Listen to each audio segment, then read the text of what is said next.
open with our fan base. What an incredible turnout. It felt like a home game when you looked up in the stands to see all the red. I expected it to be that way, but maybe not as much as it was. I thought our guys started fast, and we challenged them to start fast. I was pleased with that. I was pleased with no penalties. We had some sloppy series defensively and offensively, but all in all, the guys came out and they executed to a standard, and they didn't play to the scoreboard. They played to our standard, and I was proud of what they were able to do. Obviously, your background is defense, finishing the regular season with your team's third shutout. I know that you're always looking for improvement, but what does a third shutout mean? So a third shutout is hard to come by. I've coached a lot of seasons in the SEC. I feel like I've been around the league for 20-something years, and 3 shutouts is hard to come by. And I'm really proud of those guys, especially the twos that got to come in there in the late in the third and the whole fourth quarter and try to hold that standard. I was really proud of them for doing that. Coach, do you get much time to enjoy this? Obviously, it was a historic win. You got to turn your attention to the biggest game of the year, I assume now. How much can you enjoy this, and can you talk a little bit about facing Alabama next week? Yeah, I think we embrace it. We get the Governor's Trophy, which is a great honor.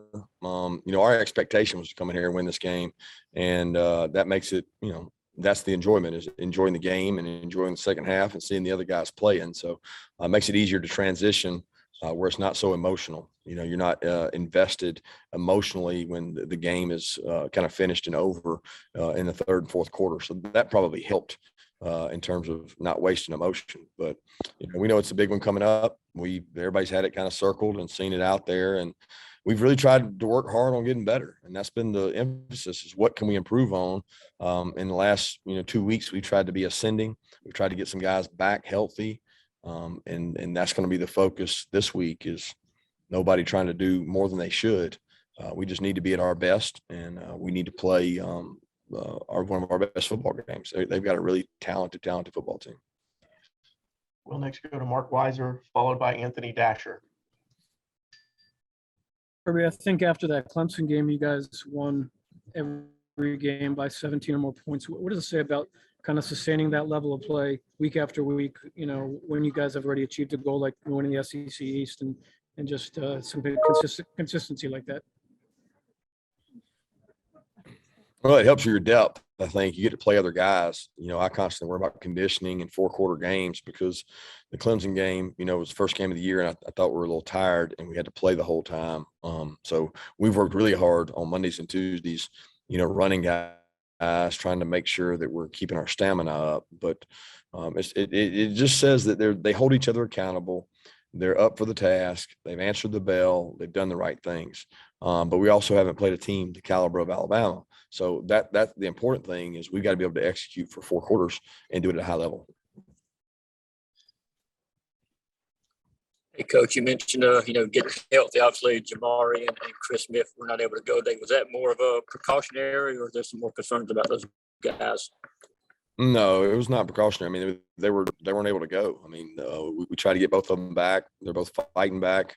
We thought Jamari was back, and then he had a little setback on I can't remember if it was Tuesday or Wednesday, but he had a little bit of a setback. But it wasn't the same injury he had before. It was some scar tissue. So we're hoping that we'll be able to get him back, and then we're hopeful for Chris too. But we just know that. We'll go to Dean Legge, followed by Connor Riley.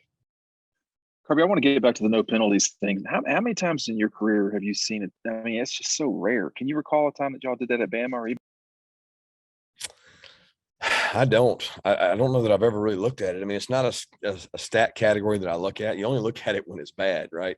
So if you have a bunch of them and it's like, oh man, we had a lot of penalties, but I didn't even know it. Somebody came over and told me after the game and said, hey, we had no penalties. And I thought, wow, that can be good and bad. That's one of those. Are you being aggressive enough? Are you blocking aggressive enough? And those kind of things, you want to press the limits of what you can do. But I'm very pleased with that. I mean, we count them and watch them in practice, and we harp on not being penalized, but we certainly want to be aggressive.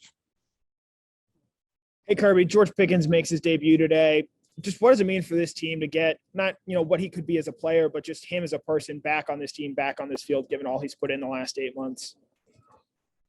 Well, first, I'm just proud of the effort George has put into getting back. He's worked really hard. I mean, we know the guys on the team that have had ACLs. It's a mental injury as much as it is a physical injury. I mean, it's taxing and it's draining to sit there and watch all your friends go out and play in the spring and play the spring game and then go play in the fall. And you're sitting there doing rehab all the time. So George loves football, and George has always really wanted to get back and have an opportunity to get out there. And we were able to integrate him a little more in practice and try to get him some confidence in his legs and some things. And he's done a really good job. He's hit good GPS numbers.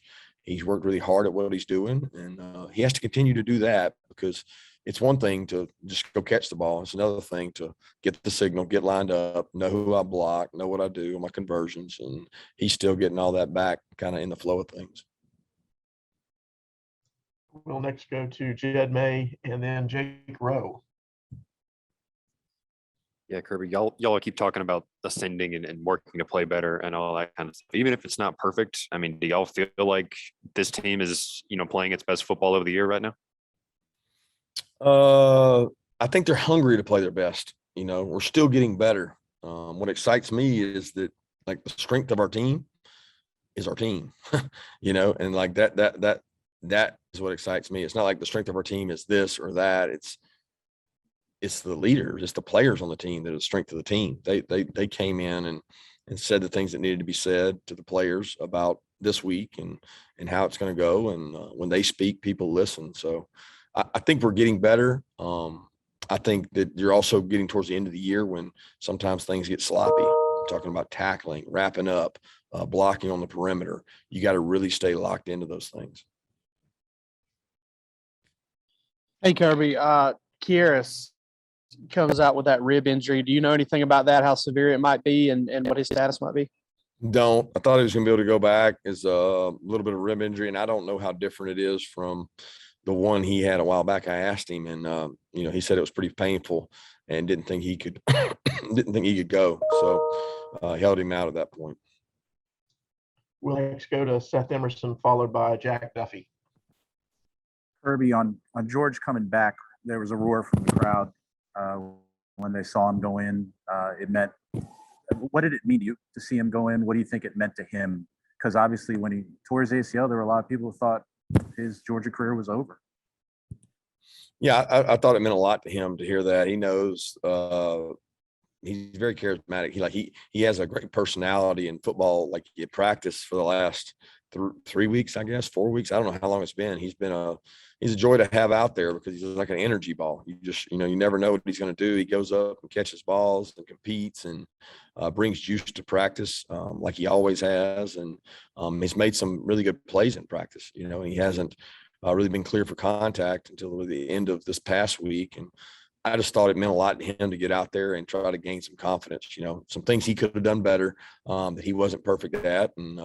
And he's got to continue to get involved in some things. And he's still not, he's safe and he's cleared, but he's not 100% right now. He's got the knee brace on, and I think he's pushing that, but we're proud of the GPS numbers he's hit. Hey, Kirby, talk to me about the undefeated regular season. It hasn't happened at Georgia since 1982. What does this achievement mean to you and for this team? I hate to just demean it. It's a big deal. It's an honor. It's great, but it's the next step in the process for this group. It's just, this group has had a single-minded focus. It never said, hey, let's go 12-0. It just said, hey, let's beat everybody we play. And let's focus one game at a time and try to really dominate who we play. And they've done that. Our prep has been better some weeks than others, but I can't say that we've had a down week of practice. If there was anything close, it was probably Charleston Southern. And I feel like this week they had good focus and good energy, and the same will be required. I think it's something we'll look back on and be really proud of, but a lot more is going to be judged based on, what we do in the future. We'll next go to Miles Arthur and then to Palmer Toms. What's up, Coach? Obviously, like you said, it was a very much an electric environment. What does it mean to you and to your team to go into Tech and not only shut them out, but again to beat your state rival the way you did? It's awesome. It's great for the kids. There's so many guys from Atlanta. I think it's good for recruiting. Our recruits, they text and say, "Man, look at all the Georgia fans that have taken over the stadium." And a lot of my friends are like, "It's convenient." They live in Atlanta. They get to come to the game and watch the Dogs play in Atlanta. And I know that atmosphere was great. Seemed like the weather was great. Kirby, Stetson's first 9 completions were to 9 different receivers. What does that say about the depth of your pass catchers and the potential for it with George coming back? I missed the end of that. What was that? What does it say about the potential of this group, of pass catchers, the depth of them, and the potential for it with George coming back? Well, I mean, with or without George back, I think the group has come a long way. I mean, they've done a tremendous job. I think, other guys, AD has developed and is really playing good football right now. Jermaine has come on, is healthy. Lad's playing well. I mean, you look at the things the guys are doing. Brock, I mean, things people don't talk about on Brock is the perimeter blocking he's been able to do. Darnell's a big target. I think Coach Monken deserves and the offensive staff deserves some credit for using the skill sets of the players that we have.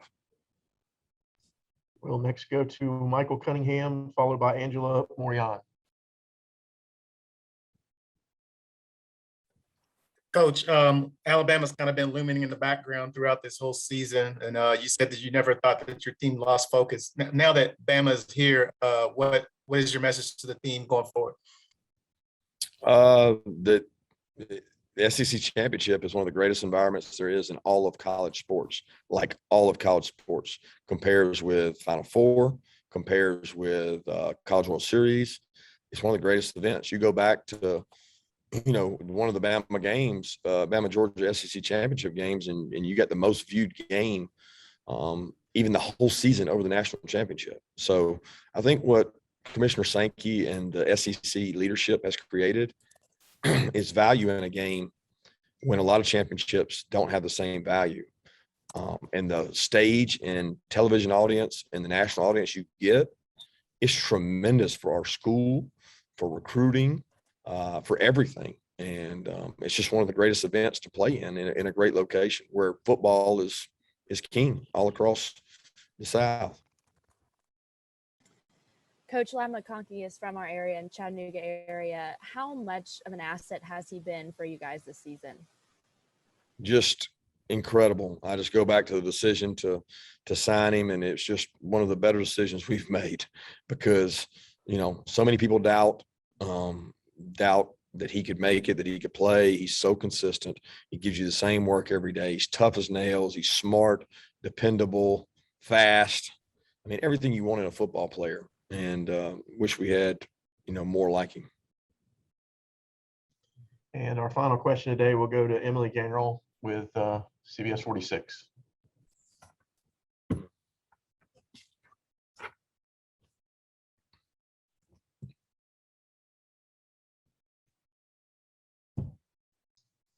And if not Emily, we'll try Allison Mastrangelo. Hey, Coach, I know you talked about briefly the no penalties and how great that was, but you also had 0 interceptions. Just overall, how good is it to have a clean football game going into the SEC championship game when you want to play your best?